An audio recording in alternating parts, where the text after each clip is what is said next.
Bienvenue sur le podcast de Philippa. On se lance dans un deep dive qui fait rêver pas mal de gens, ça. La semaine de travail de 4 jours. Ah oui, ça c'est un sujet qui fait jaser.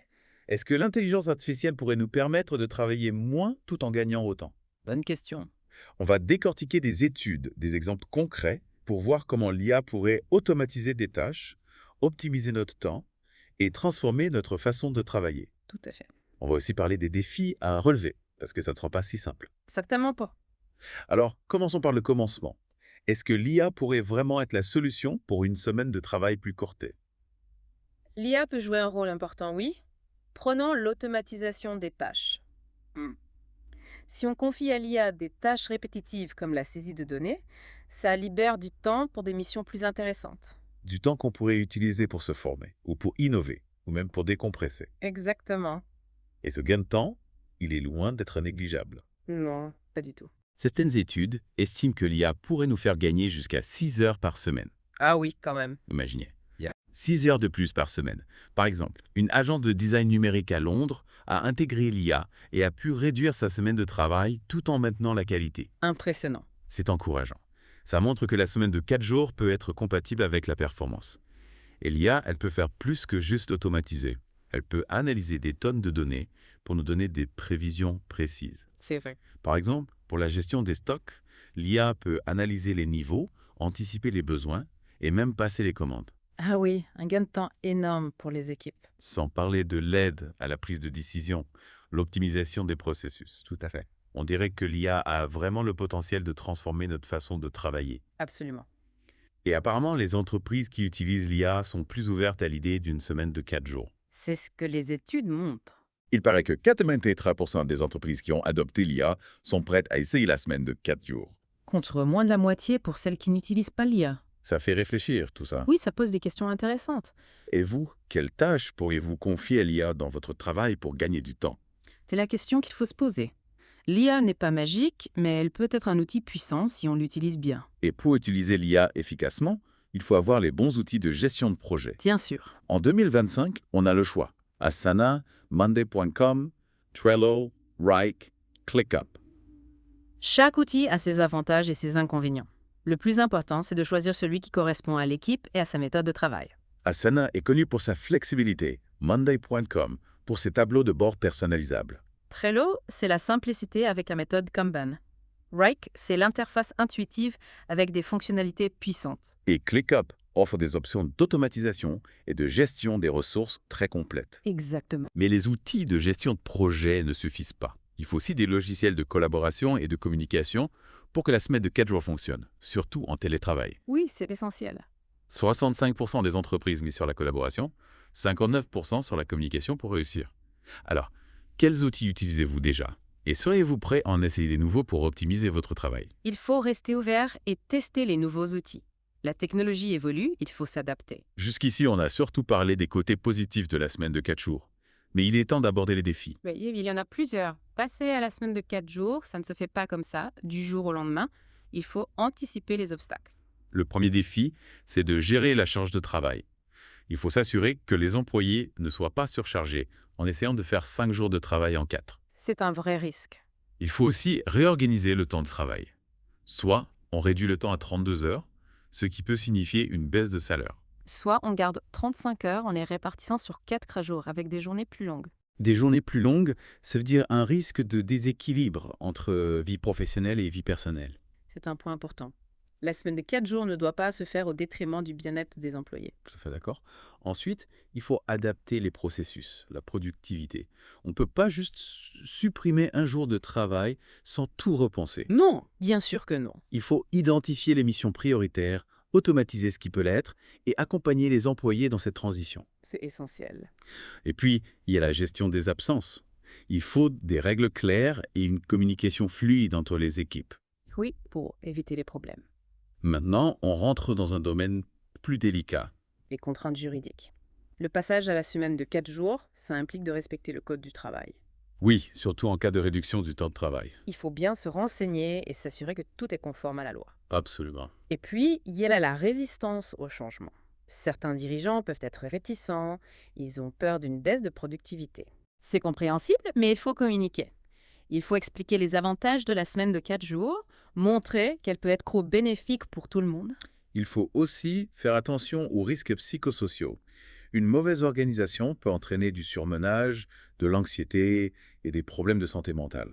Oui, c'est important de ne pas négliger cet aspect. Il est crucial d'impliquer les employés dans la réflexion et de les accompagner. Tout à fait d'accord. Enfin, n'oublions pas l'adaptation des contrats et des conventions collectives. Ah oui, les forfaits en jour, les conventions, tout ça doit être revu. C'est une partie administrative importante, mais souvent compliquée. C'est certain.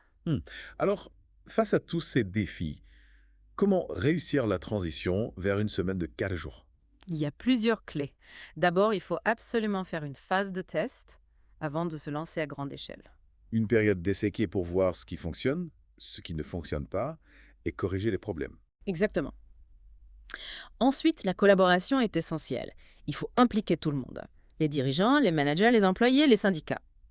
Tout le monde doit travailler ensemble, s'écouter pour trouver des solutions qui conviennent à tous. C'est ça. Et il faut être prêt à changer, à s'adapter, à faire évoluer le modèle. La semaine de 4 jours n'est pas quelque chose de figé. C'est un processus dynamique. D'accord.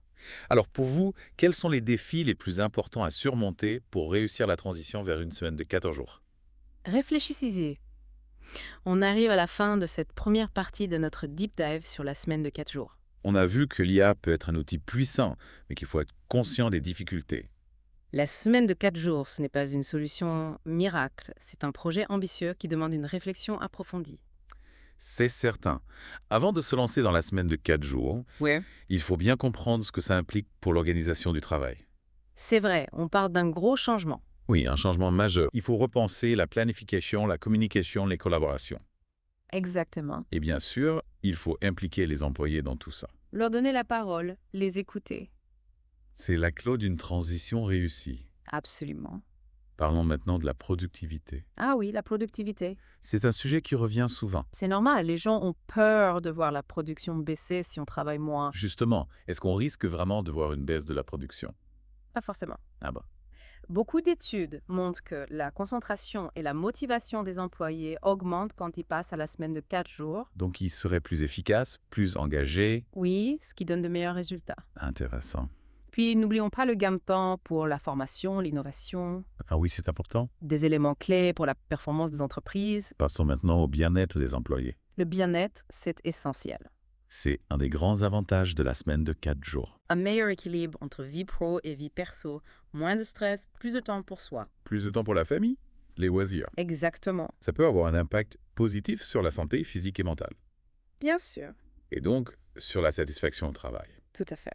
On observe aussi moins d'absentéisme, moins de turnover dans les entreprises qui ont adopté la semaine de 4 jours. C'est vrai. C'est un avantage pour les entreprises. Elles fidélisent leurs talents, elles réduisent les coûts. Oui, c'est un cercle vertueux.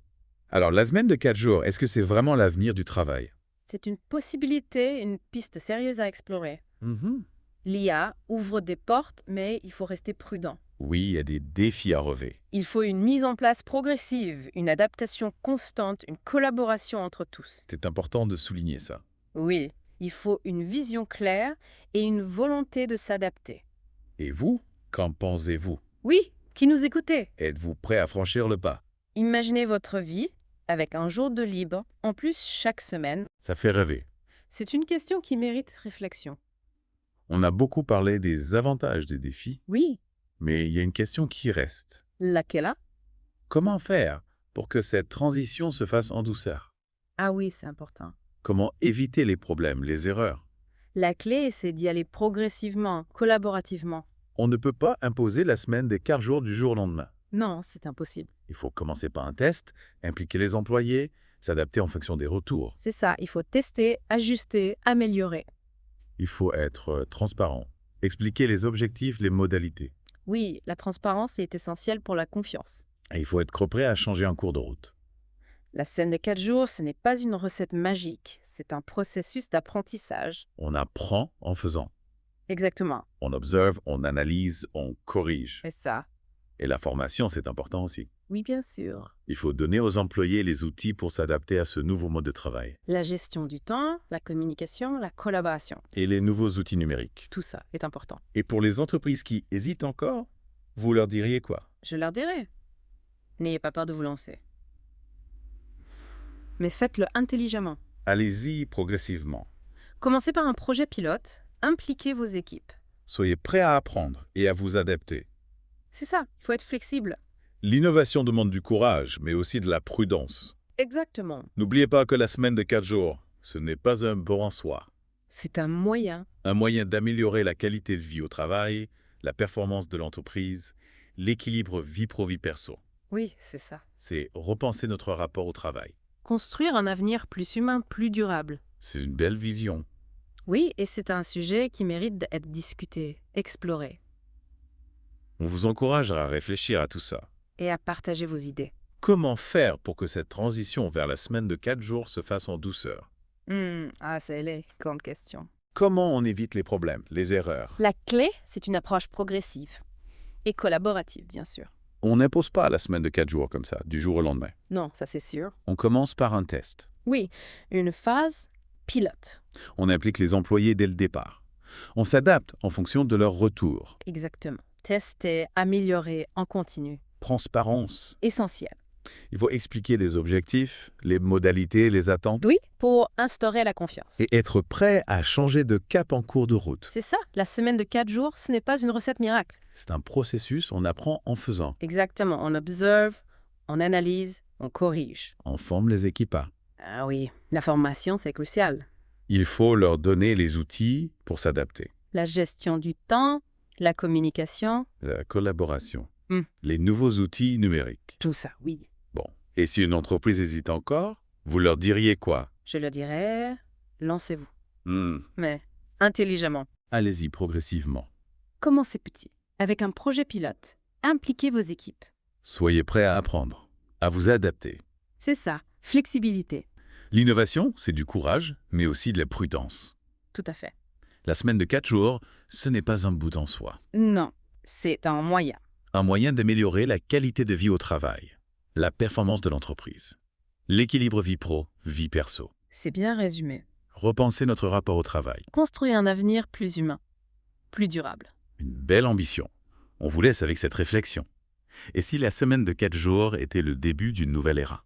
Une ère du travail plus équilibrée. On vous encourage à continuer la discussion, à partager vos idées. Merci de nous avoir suivis et à bientôt pour un nouveau Deep Dive.